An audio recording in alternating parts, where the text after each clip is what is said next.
Nous sommes sur la Trans-Europe à l'étape de Bourganeuf, à la 32e étape sur les 64. Je suis avec Fabrice Viau, le français. Donc Fabrice, explique-nous un petit peu ce qui se passe depuis ces 32 étapes. Est-ce que tout va bien pour toi? Alors, tout va bien. Je me sens on va pas dire de mieux en mieux, mais depuis un moment j'ai atteint mon pic de forme et je peux me permettre de courir à une vitesse que j'aurais pas essayé d'adopter dès le départ. Au départ, je suis parti prudemment. J'ai couru avec la première étape complètement dedans, mais avec mon copain Jean-Pierre. On a rigolé comme on fait d'habitude. Et puis la deuxième étape, j'ai profité qu'il fasse un arrêt technique pour le lâcher un peu lâchement. Ouais. Et puis j'y parti. Et puis l'étape s'est bien passée. J'ai tourné une bonne vitesse. Et puis les étapes suivantes, j'en ai fait avec Neil, l'anglais. Et ça s'est bien passé aussi. Et puis petit à petit, j'ai accéléré comme je fais sur les Transgaules. Au bout de quelques jours, quand je me sens bien, j'accélère. Et puis sans prendre de risques inconsidérés. Et puis au bout du compte, j'arrive, je suis pas plus fatigué et je mets moins de temps sur les étapes que si j'étais allé lentement. Voilà, donc ça se passe bien. Aujourd'hui, tu es dans le top 5 au classement, tu es 5e. Oui. Tu as une stratégie éventuelle pour aller chercher une 4e ou une 3e place? Non, parce que déjà c'était pas un objectif là c'est les aléas de la course qui ont fait ça. Ça fait 3 ans à la même époque, j'étais peut-être à peu près aussi rapide et j'étais dans les 25. Donc c'est que là il y a moins de monde peut-être.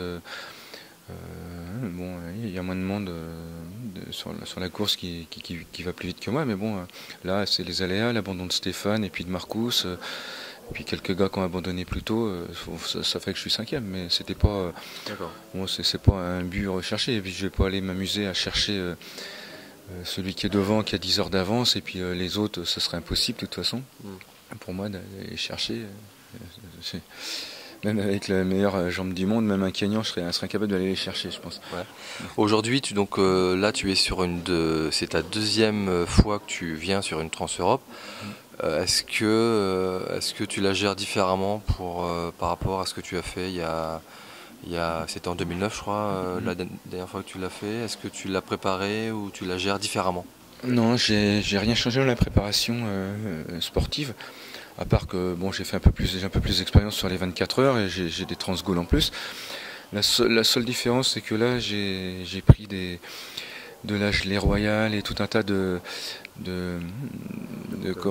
compléments alimentaires pour éviter justement d'attraper un virus ou une cochonnerie comme j'ai eu à ma main en Suède alors que tout redevenait bien. Donc c'était pas sur un fait de course que j'ai été contraint à l'abandon. Donc là j'aimerais aller jusqu'au bout sans avoir de pépins de santé. Voilà. Donc là au niveau alimentaire je fais attention. Et au niveau sanitaire aussi on fait attention, on se lave les mains plus souvent. Voilà. On essaie de ne pas boire dans les mêmes bouteilles que les autres. Il y a tout un tas de petits détails qui rentrent en ligne de compte et qui font que alors, normalement, ça devrait pas me tomber dessus, mais on ne sait jamais, il peut arriver n'importe quoi aussi. C'est la course, c'est les aléas. On te souhaite une bonne suite. Et donc l'objectif pour toi, c'est d'arriver à Gibraltar. Ah bah oui, à Gibraltar, oui. De toute façon, c'est l'objectif de tout celui qui a démarré la course.